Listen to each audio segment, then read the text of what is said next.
Hello दोस्तों, आप सभी का स्वागत है मेरे यूट्यूब चैनल में। आज की कहानी है आपके प्यार में भाग 48। चौहान मेंशन। सुबह का वक्त तकरीबन 7 बजे। सरगम की आंखें खुली और उसने हल्की सी आह भरी। उसे अपनी लोअर बॉडी में काफ़ी पेन हो रही थी। सुबह के लगभग 4 बजे ही तो वो सोई थी, लेकिन उसे जल्दी उठने की आदत थी, तो उसकी आँख खुल गई थी और अब वो स्वर की तरफ देखी जा रही थी, जो उसकी बगल में ही सोया हुआ था। ऐसा नहीं है कि वो दोनों पहली बार एक साथ सोए थे। दोनों के बीच जब से लव कन्फेशन हुआ था, तब से उनकी हर एक रात एक दूसरे के साथ ही बीती थी। लेकिन तब दोनों हद में रहते थे और आज उनकी सारी हदें टूट चुकी थी।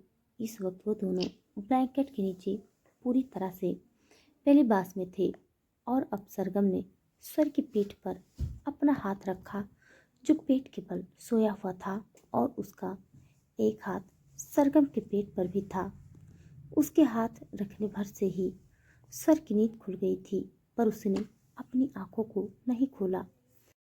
वो यूं ही कसमसाते हुए बोला, अभी तो कुछ भी टाइम नहीं हुआ हार्टबीट, प्लीज दोबारा सो जाओ। तुम्हें जल्दी उठने की जरूरत नहीं है, अंबिका धड़कन को संभाल लेगी। उसके बाद बस सरगम मुस्कुराई और फिर उसके माथे को चूमते हुए बोली, आई नो अंबिका धड़कन को संभाल लेगी, लेकिन मुझे नींद नहीं आ रही है चौहान साहब, मुझे उठना है। पर कोई बात नहीं, आप सोए रहिए। जब 10-11 बजेंगे तो मैं आपको उठा दूंगी। ये बोलते हुए वो उसके बालों को सहला रही थी और अपनी बात बोलकर वो बिस्तर से उठने लगी, पर स्वर ने उसके पेट पर रखा हुआ अपना हाथ और ज्यादा कस दिया और उसे अपनी तरफ खींचते हुए बोला, मैंने कहा ना तुम नहीं उठोगी। इट मीन्स तुम नहीं उठोगी। जब उठने का टाइम होगा तो मैं खुद तुम्हें उठा दूंगा, लेकिन फिलहाल अपनी आंखें बंद करो और चुपचाप सो जाओ, वरना मैं यहीं पर एक राउंड और शुरू कर दूंगा। फिर मुझे मत कहना चौहान साहब ये सुबह सुबह आपने क्या किया। उसकी धमकी सुनकर सरगम उसकी तरफ देखती रह गई, लेकिन अब इतना तो वो समझ गई थी कि स्वर उसे बिस्तर से नहीं उठने देगा। इसीलिए उसने अपनी आंखें दोबारा बंद की।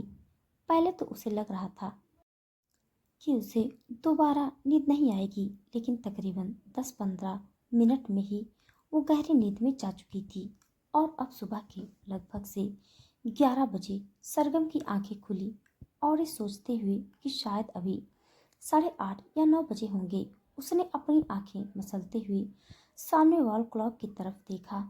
वहां पर 11 बजते हुए देख उसके होश उड़ गए। वो तुरंत अपनी जगह पर उठकर बैठी। उसे पहले ही अपनी लोअर बॉडी में पेन हो रहा था और जिस तरह से वो झट से उठी, उसकी कमर में एक बार फिर से दर्द हुआ। अगले ही पल उसने अपने बगल में देखा, जहां से स्वर गायब था। वहीं इस वक्त वॉशरूम का दरवाजा खुला और स्वर अंदर से बाहर आया। इस वक्त वो पूरी तरह से नेक था। उसे यूं देखते ही सरगम ने अपनी आंखें दूसरी तरफ घुमा ली और बोली, आपने मुझे उठाया क्यों नहीं चौहान साहब? 11 बज गए हैं। मैं इतनी देर तक कैसे सो सकती हूँ? सब क्या ही सोच रहे होंगे हमारे बारे में। और धड़कन, वो कितना मिस कर रही होगी मुझे। आपको पता है ना, सुबह जब तक वो मुझे देख ना ले तब तक ब्रेकफास्ट नहीं करती है। पता नहीं उसका क्या हाल होगा। उसने कुछ खाया भी होगा या नहीं। उसे यूं पैनिक होते हुए देख सर जल्दी से उसके पास आया और बोला, इतना पैनिक होने की जरूरत नहीं है। धड़कन ने ब्रेकफास्ट कर लिया होगा। अंबिका है उसे संभालने के लिए। तुम इतनी ज्यादा टेंशन क्यों ले रही हो हार्टबीट? और मैं तुम्हें क्या ही उठाता, अभी 10 मिनट पहले तो मैं खुद उठा हूँ। सरगम जल्दी से बोली, तो 10 मिनट पहले ही मुझे उठा देते। स्वर झट से बोला, और 10 मिनट पहले उठकर भी तुम कौन सा तीर मार लेती? यूं नहीं कि सुबह सुबह अपने पति को थोड़ा सा प्यार कर लो, उसके साथ मॉर्निंग रोमांस कर लो। पर नहीं, तुम्हें तो बस सुबह होते ही टेंशन का टोकरा अपने सिर पर उठाना है। सरगम चुपचाप उसकी तरफ देख रही थी। सर वो बनाते हुए बोला, क्या कुछ सोचा था? मैंने तो शादी होने के बाद नेक्स्ट मॉर्निंग उठते ही तुम्हारे साथ मॉर्निंग रोमांस करूंगा, लेकिन यहाँ तो न तुम्हारे रोमांस की पड़ी है और ना ही मेरी तुम्हें। तुम्हें तो बस मुझे डांटना है कि मैंने तुम्हें उठाया क्यों नहीं। सरगम हंसी और बोली, पूरी रात आपने जो मेरे साथ किया है वो क्या कम था, जो अब आपको सुबह सुबह भी यही सब करना है। स्वर तुरंत उसके ऊपर झुका और बोला, बीवी हो तुम मेरी, अगर तुम्हारे साथ नहीं करूँगा तो किसके साथ करूँगा? हाँ। सरगम अब पीछे की तरफ झुकने लगी। स्वर उसकी गर्दन पर अपना हाथ रखकर उसे चूमने ही वाला था कि अचानक से रूम का दरवाज़ा नॉक हुआ। सरगम तुरंत उसे रोकते हुए बोली, शायद अंबिका होगी, लेकिन मैंने तो कपड़े ही नहीं पहने हैं और आप ही नंगो पोंगो बनकर घूम रहे हैं। आप एक काम कीजिए, जल्दी से कपड़े पहनिए, तब तक मैं भी कपड़े पहनती हूँ। ये बोलकर वो बिस्तर से उठने लगी। एक बार फिर उसके होठों से आह निकली। स्वर ने तुरंत उसकी कमर पर अपना हाथ रखा और बोला, ध्यान से हार्ट बीट लग जाएगी तुम्हें, इतना हाइपर होने की जरूरत नहीं है। अगर अंबिका भी होगी तो कोई इशू नहीं है, वो शायद धड़कन को लेकर आई होगी, लेकिन अब दोबारा दरवाज़ा नॉक नहीं हो रहा है ना, तो शायद वो चली गई होगी। तुम आराम से शावर लो, उसके बाद हम दोनों नीचे चलते हैं। उसके बाद सुनते हुए सरगम की नज़रें सामने दरवाजे पर थी। एक बार दरवाज़ा ज़रूर नॉक हुआ था, लेकिन उसके बाद बाहर से आवाज़ नहीं आई, तो सरगम ने अब अपना चेहरा हाँ में हिलाया। अगले ही पल स्वर ने उसे अपनी गोद में उठाया और उसे लेकर वॉशरूम की तरफ बढ़ गया। सरगम पूरी तरह से उसकी बाहों में सिमटी हुई थी। तकरीबन 20-25 मिनट में ही वो दोनों तैयार होकर नीचे की तरफ आए। सरगम को अलग ही बेचैनी हो रही थी। उसे ऐसा लग रहा था जैसे कुछ तो गलत होने वाला है। वो जो सुबह से पैनिक कर रही थी वो यूं ही नहीं था। जब वो नीचे आई तो उसे धड़कन के रोने की आवाज़ सुनाई दी। उसकी वो रोती हुई आवाज़ सुनकर ही उसे कुछ कुछ होने लगा था और फिर उसकी नज़र अंबिका पर गई, जो सोफे पर बैठी धड़कन को दूध पिलाने की कोशिश कर रही थी। लेकिन धड़कन ने अपना हाथ जोर से बोतल पर मारा और फिर बोतल को नीचे ही गिरा दिया।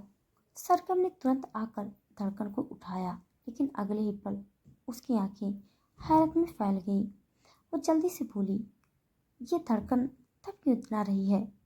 इसे तो बहुत ज़्यादा बुखार है जहान साहब। उसकी बात सुनकर स्वर ने भी जल्दी से धड़कन को छुआ। सच में धड़कन को हद से ज़्यादा तेज बुखार था। अंबिका तुरंत अपनी जगह से उठी और बोली, इसीलिए मैं आपको बुलाने आपके रूम में गई थी भाभी।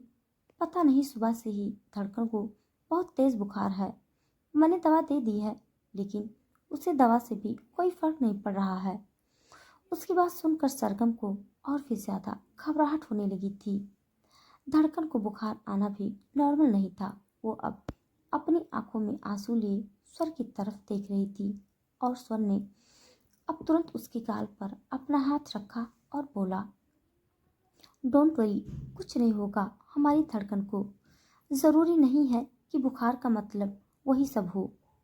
बच्चों को नॉर्मली बुखार भी हो जाता है, हार्ट बीट। सरगम रोते हुए बोली, प्लीज़ डॉक्टर के पास चलिए चौहान साहब, हमें अभी इसी वक्त धड़कन को हॉस्पिटल ले जाना होगा। अगर नॉर्मल बुखार भी है तो डॉक्टर को दिखाकर ही हम इसे दवा देंगे, प्लीज़। उसकी बात पर स्वर ने अपना चेहरा हाँ में हिलाया और वो दोनों धड़कन को लेकर हॉस्पिटल के लिए निकल गए। धड़कन लगातार रोई जा रही थी और उसका बुखार कॉन्टिन्यूअस बढ़ रहा था। डॉक्टर ने भी पहले उसे बुखार की दवाई दी और साथ में ही उसके चेकअप करने भी शुरू कर दिए, क्योंकि धड़कन की एक किडनी डैमेज थी। वक्त बीत रहा था और अब लगभग से 6-7 घंटे बीत गए थे। डॉक्टर धड़कन के फीवर का ट्रीटमेंट तो कर रहे थे, लेकिन फिलहाल कुछ और नहीं कर रहे थे।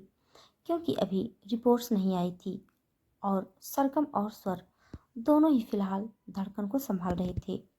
अंबिका भी वहीं पर मौजूद थी। वो भी एक पल के लिए धड़कन को नहीं छोड़ पा रही थी और अब एक नर्स ने आकर स्वर को बताया कि डॉक्टर उन्हें अपने केबिन में बुला रहे हैं। डॉक्टर वहां पर भी बात करने के लिए आ सकते थे, लेकिन वहां पर सरगम और अंबिका थी, इसीलिए शायद वो स्वर को अकेले में अपने केबिन में बुला रहे थे। जैसे ही स्वर अपनी जगह से उठने लगा, सरगम भी उसके साथ ही उठी और बोली, मैं भी आपके साथ चलूंगी। सर उसके कंधे पर अपना हाथ रखते हुए बोला, नहीं, तुम मेरे साथ नहीं चलोगी हार्टबीट, तुम यहीं पर धड़कन के साथ रुको, मैं अभी थोड़ी देर में आता हूँ। सरगम ने अपना चेहरा ना में हिलाया। सर ने उसके गाल पर अपना हाथ रखकर कहा, क्या तुम्हें मुझ पर ट्रस्ट नहीं? तुम टेंशन मत लो, मैं हमारी धड़कन को कुछ नहीं होने दूंगा, उसे एक खरोच भी नहीं आएगी। प्लीज खुद को संभालो। मगर तुम खुद को नहीं संभालोगी तो धड़कन को कैसे संभालोगी? सरगम अब रोते हुए स्वर के सीने से लग गई और रोती हुई बोली, मैं धड़कन से बहुत प्यार करती हूँ चौहान साहब, वो जान है मेरी। जब मेरे पास कुछ नहीं था तो सिर्फ और सिर्फ मेरी धड़कन थी, उसी की वजह से मैं जी रही थी, और अगर अब उसे कुछ हो गया तो मैं जी नहीं पाऊंगी, मैं मर जाऊंगी चौहान साहब। उसकी बातें सुनते हुए स्वर का दिल कांप रहा था। उसने अब सरगम का चेहरा पूरी तरह से अपने हाथों में थामा और बोला, मेरा भी वादा है तुमसे हार्टबीट कि मैं हमारी धड़कन को कुछ नहीं होने दूंगा, कुछ भी नहीं। ये बोलकर उसने उसका माथा चूम लिया और फिर वहां से डॉक्टर के केबिन की तरफ बढ़ गया। सरगम रोते हुए धड़कन की तरफ देख रही थी। City hospital. सर डॉक्टर के केबिन में था और डॉक्टर के चेहरे पर इस वक्त हद से ज्यादा परेशानी झलक रही थी। वो सर की तरफ देखते हुए बोले, अब हमारे पास बिल्कुल भी टाइम नहीं है, हमें तुरंत धड़कन का हार्ट ट्रांसप्लांट करना होगा, लेकिन उसके लिए डोनर चाहिए और इस वक्त हमारे पास कोई भी डोनर अवेलेबल नहीं है। आप प्लीज जल्दी से जल्दी एक डोनर का अरेंजमेंट कीजिए, क्योंकि अगर वक्त रहते धड़कन को डोनर नहीं मिला तो कुछ भी हो सकता है। सर जल्दी से बोला, प्लीज प्लीज डॉक्टर, ऐसा मत कहिए, अगर डोनर नहीं मिल रहा है तो इट्स ओके, मैं खुद अपनी धड़कन को अपनी किडनी दूंगा। उसकी बात सुनकर भी डॉक्टर के चेहरे पर से परेशानी नहीं गई। स्वर तुरंत बोला, क्या हुआ, आप मुझे ऐसे क्यों देख रहे हैं? डॉक्टर एक गहरी सांस लेकर बोले, आपकी किडनी में धड़कन को दे भी दूं, लेकिन प्रॉब्लम ये है मिस्टर चौहान कि आप बहुत ज़्यादा ड्रिंक और स्मोक करते हैं। ऐसे में आपकी किडनी भी पूरी तरह से हेल्थी नहीं है, जिसकी वजह से ट्रांसप्लांट नहीं हो सकता। हमें धड़कन के लिए एक ऐसा डोनर चाहिए जिसकी किडनी पूरी तरह से हेल्दी हो और ये ट्रांसप्लांट अच्छे से हो सके। डॉक्टर की बात पर स्वर की आंखों में लगभग से आंसू आ गए थे। वो स्वर चौहान था, पूरी दुनिया अपने कदमों पर ला सकता था, लेकिन आज वो एक बेबस बाप था जिसके सामने उसकी बच्ची थी, जिसकी तबीयत हद से ज़्यादा खराब थी। उसे एक किडनी डोनर की ज़रूरत थी, लेकिन उसे वो किडनी डोनर नहीं मिल रहा था। पर अफसर ने एक गहरी सांस ली और बोला, आप बस ट्रीटमेंट की तैयारी कीजिए डॉक्टर, अपनी धड़कन के लिए मैं किडनी डोनर लेकर आऊँगा, फिर बेशक से मुझे कुछ भी क्यों ना करना पड़े, मैं मेरी धड़कन को कुछ भी नहीं होने दूंगा। ये बोलकर वो अपनी जगह से उठा और फिर केबिन से बाहर आ गया।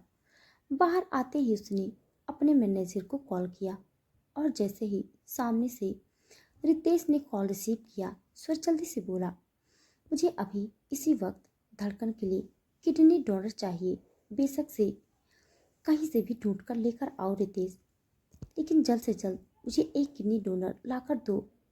पैसा जो सामने वाला मांगे मैं देने के लिए तैयार हूँ, 5 करोड़ 10 करोड़, 15 करोड़, 50 करोड़, मैं कुछ भी दूंगा, लेकिन मुझे अभी इसी वक्त एक किडनी डोनर चाहिए। उसकी बात सुनकर रितेश हैरान था। उसे धड़कन की प्रॉब्लम के बारे में पता था, लेकिन अब इतनी जल्दी किडनी डोनर लाना बहुत मुश्किल था। लेकिन वो अपना सर हाँ में हिलाते हुए बोला, ओके बॉस, मैं जल्दी से जल्दी कुछ अरेंजमेंट करवाता हूँ। उसकी बात सुनकर स्वर ने कॉल डिस्कनेक्ट कर दिया और फिर उसकी नज़र सामने की तरफ गई। एक पल के लिए उसके चेहरे पर गुस्सा झलक उठा, लेकिन फिलहाल वो इस इंसान पर गुस्सा भी नहीं कर सकता था। उसकी हालत भी ऐसी थी। वही सामने खड़ी निहारिका अब वहां पर आई और स्वर की तरफ देखते हुए बोली, उफ, एक बाप की लाचारी, मेरी तो आंखों से आंसू आ गए। ये बोलते हुए उसने अपनी उंगलियां अपनी आंखों के नीचे चलाई और फिर सरकास्टिक सा मुंह बनाया। स्वर उसकी तरफ देखते हुए बोला, दफा हो जाओ यहाँ से, इससे पहले कि मैं तुम्हारा मुंह तोड़ दूं। इस वक्त मैं ऑलरेडी बहुत ज़्यादा परेशान हूँ। तुम्हारे बकवास में बर्दाश्त नहीं कर पाऊंगा। निहारिका अब उसके आसपास गोल घूमते हुए बोली, घुटनों के बल आ गए हो, लेकिन फिर भी एटीट्यूड नहीं गया तुम्हारा। मेरी बच्ची हॉस्पिटल में एडमिट है और तुम मुझे यहाँ से भगा रहे हो बिना ये जाने कि मैं उसकी माँ हूँ, उसकी बायोलॉजिकल माँ हूँ। और अगर मैं चाहूँ तो मैं कुछ भी कर सकती हूँ।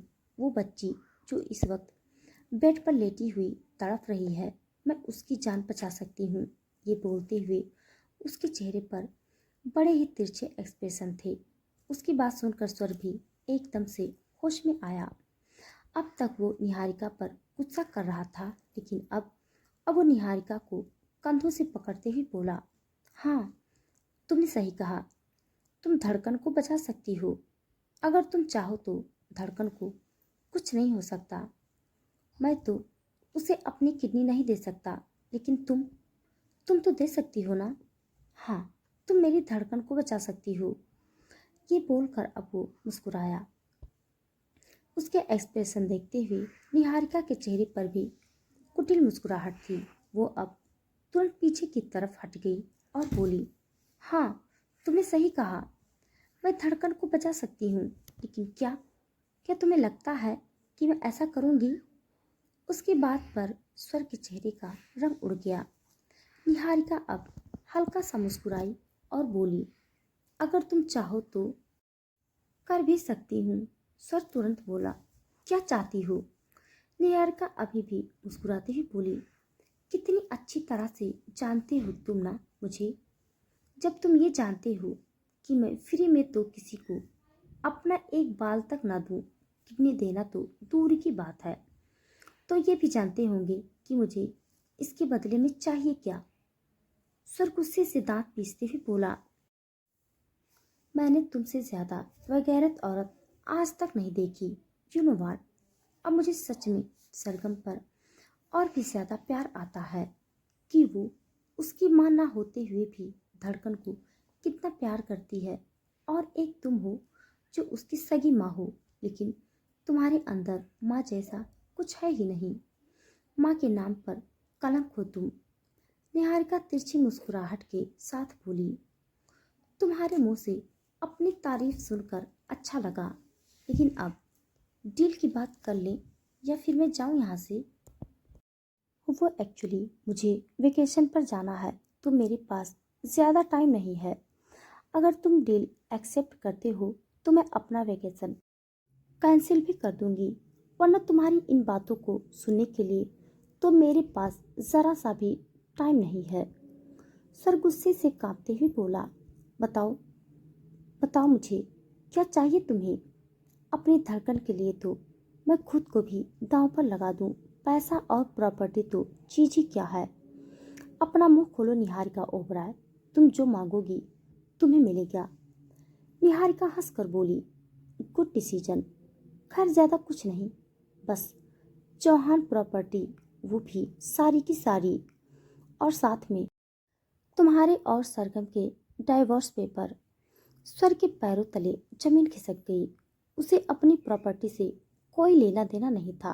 अपनी धड़कन के लिए वो सच में अपनी जान तक दे सकता था तो प्रॉपर्टी तो चीज क्या थी। और वैसे भी अगर निहारिका उसे उसकी सारी प्रॉपर्टी ले भी लेती तो उसे उसका दिमाग नहीं ले सकती थी। वो दिमाग जिससे उसने वो सारी प्रॉपर्टी बनाई थी। लेकिन सरकम को डिवोर्स, यहाँ पर आकर उसका दिल बुरी तरह से कांपने लगा। निहारिका ने अब उसके कंधे पर अपना हाथ रखा और उसके आसपास गोल घूमते हुए बोली, सोचो, अगर धड़कन को तुम्हारी वजह से कुछ हो गया तो तुम पूरी जिंदगी खुद को माफ नहीं कर पाओगे। और वैसे भी क्या ही मांग रही हूं मैं, सिर्फ और सिर्फ तुम दोनों का डिवोर्स ना। अब क्या करूं, तुम दोनों को एक साथ देखती हूँ तो मेरी आंखों में जलन होती है। अगर मैं तुम्हारे दिल के टुकड़े के ठंडक पहुंचा रही हूँ तो तुम भी तो मुझे सुकून दे सकते हो ना। वो सुकून जो मुझे तुम्हें और सरगम को अलग देखकर मिलेगा। स्वर जबड़े कसते हुए बोला, घटिया तो तुम मुझे हमेशा से लगती ही थी, लेकिन आज तो तुमने घटियापन की और हद पार कर दी निहारिका। Shame on you. लेकिन जैसे तुम बेशर्म हो ना, मैं वैसा बिल्कुल भी नहीं हूँ। मैं अपनी धड़कन को बचाने के लिए कुछ भी कर सकता हूँ। और अगर तुम मेरा और सरगम का डिवोर्स करवा भी दोगी तो तुम्हें क्या लगता है कि हम दोनों के दिल में एक दूसरे के लिए प्यार खत्म हो जाएगा? बिल्कुल भी नहीं। मैं पहले भी अपनी हार्टबीट से बहुत प्यार करता था और आगे भी करता रहूँगा। तुम बेशक से मुझसे जितने मर्जी पेपर्स पर साइन करवा लो। उसकी बात सुनते हुए निहारिका के चेहरे पर गुस्सा भी था, लेकिन फिलहाल तो उसे स्वर और सरगम के डिवोर्स पेपर मिल रहे थे तो इससे ज़्यादा उसे और कुछ नहीं चाहिए था। वो शातिर मुस्कुराहट के साथ बोली, अभी तो तुम स्वर चौहान हो तो मिडिल क्लास की लड़की तुम पर अपनी जान छिड़कती है, लेकिन जब उसे पता चलेगा ना कि अब तुम्हारे पास एक फूटी कौड़ी नहीं बची तो देखना, इतनी जल्दी तो किसी का बुखार भी नहीं जाता जितनी जल्दी वो तुम्हारा साथ छोड़कर भागेगी। Marks my word. खैर, उसे जो करना है वो करे। फिलहाल मैं तुम्हारी प्रॉपर्टी और डाइवोर्स के पेपर बनवा लूं, जो फिलहाल सबसे ज़्यादा ज़रूरी है। ये बोलकर उसने अपने पर्स से अपना फ़ोन निकाला और फिर अपने लॉयर को कॉल किया। स्वर का दिल इस वक्त जोरों से धक धक कर रहा था। वो सोच रहा था कि जब सरगम को इन सब चीज़ों के बारे में पता चलेगा तो उसे कितना पेन होगा। वो कैसे इन सब चीज़ों को बर्दाश्त करेगी। पर इन सब चीज़ों की वजह से अगर उसकी धड़कन पूरी तरह से ठीक होती है तो इसके अलावा तो उन्हें और कुछ चाहिए ही नहीं। उसे पूरा यकीन था कि उसकी सरगम उसके फैसले को एक्सेप्ट करेगी। निहारिका फ़ोन पर अपने लॉयर से बात कर रही थी और अफसर वापस धड़कन के वार्ड में आया, जहाँ पर अंबिका धड़कन के पास बैठी उसके सर को हल्का हल्का सहला रही थी। लेकिन फिलहाल स्वर की नज़रें सरगम को ढूंढ रही थी, पर सरगम उसे वहाँ पर कहीं नजर नहीं आई। वो अंबिका की तरफ देखते हुए बोला, सरगम कहाँ है?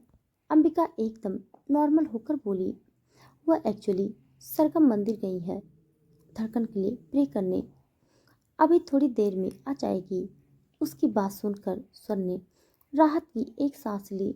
वो अपने सीने पर अपना हाथ रखते हुए बोला, आई होप जब तक तुम वापस आओ तब तक हमारी धड़कन का ट्रीटमेंट शुरू हो चुका हो। हार्टबीट।